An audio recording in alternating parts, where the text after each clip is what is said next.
wis awake dhewe iki dolan nang gone Petruk omahe suwung. Heeh. Apa Petruk sak omah iki transmigrasi ya rek. Ya kok menawa lagi ana perlu liyane. Ya wis timbang kecilik ya leren-lerene ngene sik. Sarwa tetembangan, Gong. Nek gareng Bagong tetembangan ku sing diarani gara-gara. Gara-gara. Oh. Tur dasare bengi iki sakanca cakrane ngrat sowan ana dusun Tiraga, Desa Jati Klabang, Kecamatan Jatirogo, Kabupaten Tuban. Wah, angger Jawa Timur iki. Pendadi cara apa wae mesti tansah uri-uri adat istiadat budaya Jawa. Becik upacara adat sedekah bumi, ya. Ya begini mesti nanggap seni tradisi kok. Ya ana ketoprak, ya ana wayang, ana tayub, campur sari lan sak panunggalane. Heeh, kene iki gayeng tenan kok. Kowe arep nembang apa kowe, Dik? Ya nembang cara lawas. Karo ngenteni Cak Yuda karo Cak Mondol bang iki ya. Wong kurang sak siliring bawang wis rampung. Nembang kok tak rungokke sing lawas dhewe apa? Lho. Montor-montor cilik sing nunggang lemah.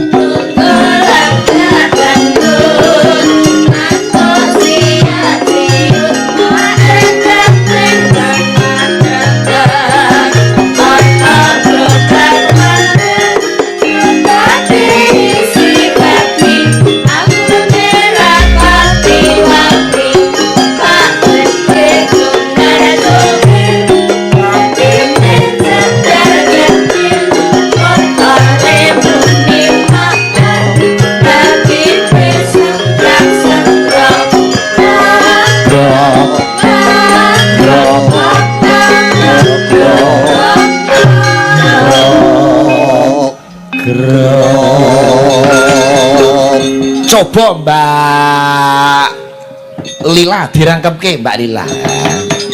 Montor-montor cilik sing cengkoke miring Lil. Ayo dirangkepke. Cengkoke ora wonge. Nek wonge wis miring kebiyen. Ayo rangkap. Montor-montor cilik sing nonggang blenek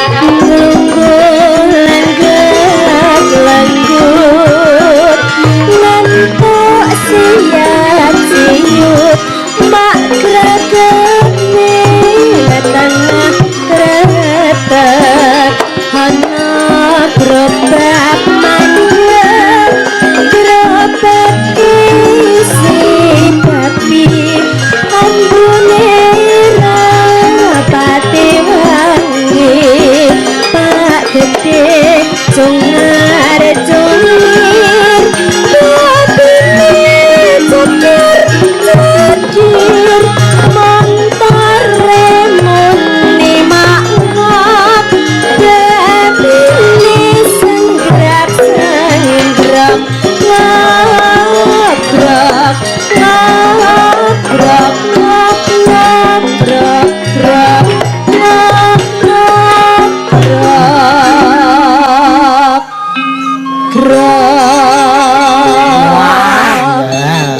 penak kok. Tetembangan cara lawas. Kuwi montor-montor cilik dalang kuno-kunone gara-gara ya metune montor-montor cilik uler kambang sinom. Iki wis gayeng dhewe. Ana sing gayeng neh. Sing apa? Sarsur kulonan mak kemak retete oya retete oya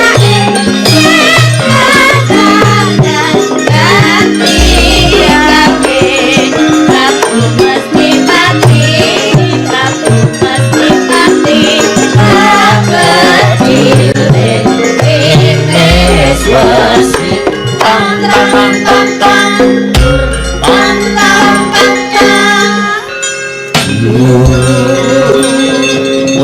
lagu lawas bedil-bedilan. Heeh.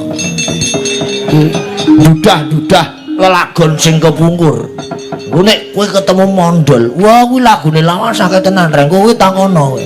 Masa dekne iki yo gawe lagu, yo gawe masalah bareng. Nggih lagu nggih mangan nggih lagu nggih lagu. Lho, sing dirasani wis ning kono. Nah, awake dhewe aja nganti kalah karo pasangan berdua ya to. Kono Cak Yuda, Cak Mondol. Kene sapa? Kene Cak Gareng. Gareng Palur, hus. Iki karo Gareng Jajak karo Bagong Glonder. Sugeng enjing Cak Yuda, Sugeng enjing Pak Sikit siaga mundi dawuh. Cobi kula pengen Cak Mondol ingkang jumeneng mriki Cak Mondol. Mangga Cak Mondol katuran jumeneng. Jelas. Nami kula Mondol asli. Awakku kuru ya kurang gizi. Deh. Sugeng enjing Cak Mondol. Nggih, sugeng enjing. Waduh. Pripun kabare kula sehat ya? Alhamdulillah sehat. Awit menika wonten ing Jatiraga kalih ten Dusun Tiraga menika awit pun pinten-pinten dinten menika awit sowan wonten laladan Tuban terus awit menika Awit jotos awit pisan neh. Oh panci niki golek sandang pangan. Welah. Dah kula remen niku maton enten bintang tamu enten Cak Mondol. Kula niku semangat Cak Mondol.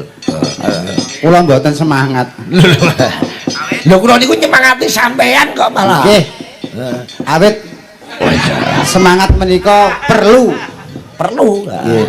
Awit menika kangge kuncine golek sandang pangan. Nggih, awit. Pun kuncine sandang pangan niku napa mawon? Sampeyan iso gelar iso kudu gulung. sing penting niku seger waras sing utama niku. Oh, seger tur waras. Waras. Nek seger ora waras ala mongso mlaku turut dalan ora klamben. Nggih. Kare nyangking. Nek waras ora seger ki sok oh, ngene nguntil pal pun mari. Oh, nguntal pil Cak Mondol. Nggih, nguntal pil ngoten mari. Menika mancinipun gara-gara seneng kuyung karawitan Cakraning Rat. Cakraning Rat. Gamelan komplit. Weh. Menika tolak ukur. Oh, kabaripun sampean gadah gamelan teng dalem. Nggih, Komplit nggih gamelane. komplit. Napa mawon? Nggih, enten bonang, enten saron, enten gendir, Gendar. Kula kinten nek komplit niku gamelan nggih enten perunggu, enten wesi, enten dren. oh menyak sampean niku. Nggih kula niku gamelan. Nginjing jawabane ngoten nggih Cak Mondol. Nggih. Nah, iya. Nek dijak neh. Takjak terus. Pokoke Al Ngawi 17 Juli wah ditimbali Pak Wakil Bupati. waduh mboten saged. Lho. Mosok lho ngaku iso? Aku ra iso. Ning ndi kowe? Arep didik watu aku. Cita-citamu iki mung dadi titik watu. Mboten Ora. guyon. Ora. Mboten guyon niku. Pancen iki kaya ngoten iki Waranggana saka tembung Wara Anggana. Wara Anggana. Tegesipun Wara Anggana menika Wara niku wong wadon. wong wadon. Anggana iki kanggo papan titip-titipan. Oh, nggih penitipan sepeda. Nggih, wis seneng kula niku. Kalih sampeyan kesayangan ibaratnya lagune Mas Bagong sampeyan kesayangan. Kesayangan. Nggih. Cak Yuda arek sampeyan yo kesayangan. Kesayangan. Wah, nggih. Wong niku. Nek dalu ten Pondok Gontor kok mboten kalih sampeyan. Ah, menika anu anggarane gede Mas teng niku. Oh, ten Gontor niku anggarane gede. Ning sampeyan mak melu to gajenge ndek bengi? Ah, nggih melu. Melu tampil. Mboten. Ndang melu apa? Melu gawakne tase niku. pancen sampean niku napa-napa saged gawake tas iso, tampil ya iso, Nggih. nyupir ya iso. Nggih. Wong pokoke multi talenta kula niku. Oh, nggih. Badhe paring dawuh napa dhateng warga? Monggo nek badhe nembang sing wau sing diapalno teng lebet wau terus badhe. Oh, nggih. Nano niku wau terus. Oh, dandang gula. Oke, latihan iki. Cedak Alah kaya bilah Gusti nyuwun ngapura. Pilek lho iki kok jenang gula ngono kok. cedak Alah kok ijik.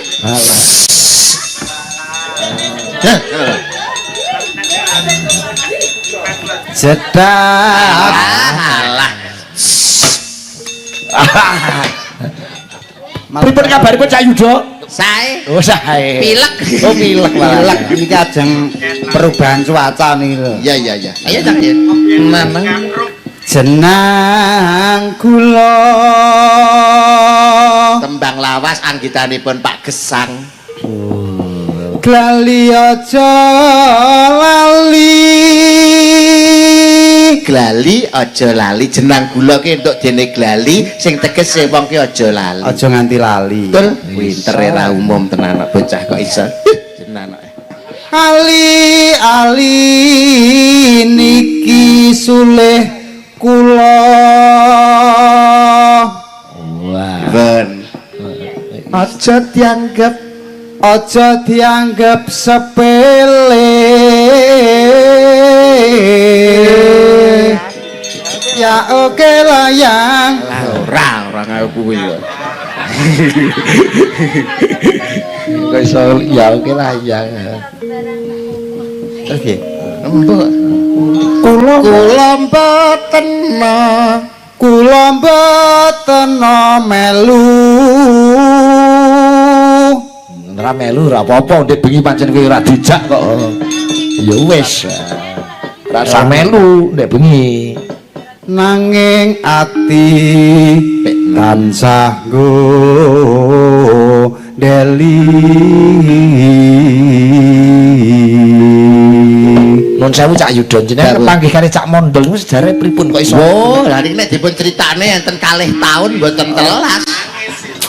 Brebes mili adus keringet gulung gemak tekuk ringkel. Kok iso nemu bocah niki? Lho, pripun to nek sejarah rumiyin nggih kala rumiyin nggih. Ringkesipun kemawon. Ngeten, ramanipun Mas Mondol. Nggih. Ramanipun Mas Mondol menika lak salah setunggaling piyai misuwur wonten daerahipun. Daerah pundi to? Daerahipun anu, kecamatan di Tandal kae. kecamatan sing paling akeh dhewe Apa kuwi? 7 Lah niki kecamatan Pitu.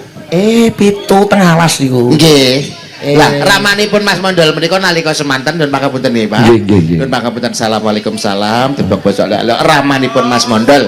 Nggih. Gandrung kalian ingkang garwa kinasih. Lah nalika semanten wonten sikunipun dewa. Kenek siku dendam Pikantuk sikuning dewa lahir wujudipun jabang bajul, Jabang bayi. jabang bayi awujud menika. Bajuli anak boyo. Nggih, awujud menika. Lah Terus diguwak ning alas. diguwak wonten alas wonten salah sawijining wangsit saking Jawata tumurun. Nggih. He, putraku. Besok si ande alah niku dewa niku ngoten matur ngoten. Bayi iki lahir merga kena siku ning dewa ning titenana. Yen nganti bayi iki engko umur 17 tahun bakal ganti wujud badar sejatine wujud. Wih. Malih dadi ganteng. Wonten. Lah niki pun enten 52 tahun kok pancet ngetenan mosok dewane lali niki. lah dewa sing nyabda wis mati Oh. Lah sing nyabda mati kowe bacet. Oh iya ya. Oh, kebacut nek tekan. Bacut. Ora sampe dibadarno dewane wis mati. Ning Joko Kendil kae kan iso luar. Nggih, umur 17 luar lagi kok gak luar-luar. Ning Joko Kentel ora Kendil. Malah dalam. Oh, anak Mangga. anake Piyayi Luhur Piyayi luhur. Trai Kusuma rembes jengkur rembes kabeh. Bocor teko ndi. Niku nunut dugi mriki nurut sampean. Nunut. Ya Allah kok ora duwe isin to ndol. Mbok mangkat dhewe. bintang tamu kok nunut Cak Yuda iki piye? Nyapa wong sing nunut ra isin kok. Wong sing ra nunut kok isin. Oh iki sing ra diisin. Yen dadi lara gelo. Gula. Sesuk dikene yen dadi lara gula. Ngono. Yen dadi lara gula ngono. Ben lucu. Ngono. Karo pas durunge mau miring diminirke ngono. Yen dadi lara gula. Gula. Terus bantah neh. Ya penak gula sekilo regane semene ora dol. Ngono. Ning wasis tekan dindi iki lho. Kuwi bawane sesi demak. Yen dadi lara Sedih. sedih rinten dalu. Ndase durbu laler. Oh apa nggih. Oh laler ijo sisan. Jane ndas apa kletok to. Ndas kuwi Laler ijo. mosok batang ndas sik. Aja to, Dol. Aja. Mosok batang kok ndas sik ya aja to. Wayahe lak ya kabeh to, Dol. Engko rencana ya kabeh. Yen dadi lara gelo. sedih rinten dalu. Cakepan lawas lho iki. Ketok-ketoken kentole. Ketok-ketokan kewala. Wala, ketok-ketokan kentale apa pasarungan ngono terus. Ora, roke sakmene lho. Ketok-ketokan kewala. Ketok-ketoken kewala. Nganti kapan besok bakal Bisa apa? Bisa bali.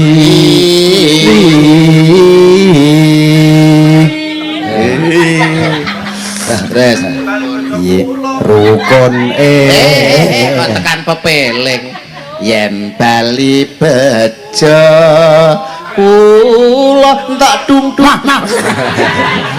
dengken barang kok iso. Ape yen dadi Yen bali bejo kula Hebat ini termasuk piyayi kuno. Sebab langka lho Cak Yuda pelawak dagelan sak menika iso nembang dandang gula. Nggih. Iso nembang Asmaradana kaya Cak Mondo menika jarang. nggih dandang gula saged. Sinom ngatasi. wong kuwi mung tak awur lho. Tapi bener iki dandang gula jenenge. Napa mrene nek nembang copong, nembang copong. Pocong. Sae iki. Niku cocoke sing nembang Mbak Eni niki. Mbak Eni. Mereka nusul tenan. Lho ali-ali. Oh ahli-ahli oh ya ding. Ali-ali ya. Iki ali-ali niki sae gambar Wah, ali, oh, iya. mungel terus apa nek kuwi sitere rada mungel. Piye Mbak tangane piye Mbak? Ngagem Malah Saru. Malah ngejak tuku putu. Putu. Suwe ra taman putu. Aduh. Semangka gak hangat kemana? Gini. Maka. Lho lali kesupen arep nganu pesen Cak Yuda iket kados jenengan menika lho. Oh ngeten iki. Nggih. Cara anu Bromo menika iket kendang. Oh nggih. Wonten Pak. Nek makasane mengki kula aturne panjenengan. Nggih. Mungkin duite kula titipke mondol ya. Alah, pun sama kok napa kok ngoten. Sing rumiyin niku disuwun kanca kula sing sae Niki napa, jenengan. Nggih mboten napa. Oke, mengki ten kula gini Oh, nggih. Kula nggih kuliah, nggih presentasi ngagem niku. Siap, nggih. Sebab jebul tinemune kula niku ora sadar bareng jungkatan diluk ngene tak lirik lho, sirahku kok botak-botak. Malah iku rino kelone mondol. Botakku iso kotak ngono. Ayo Tony kok malah. Ayo tahun ini.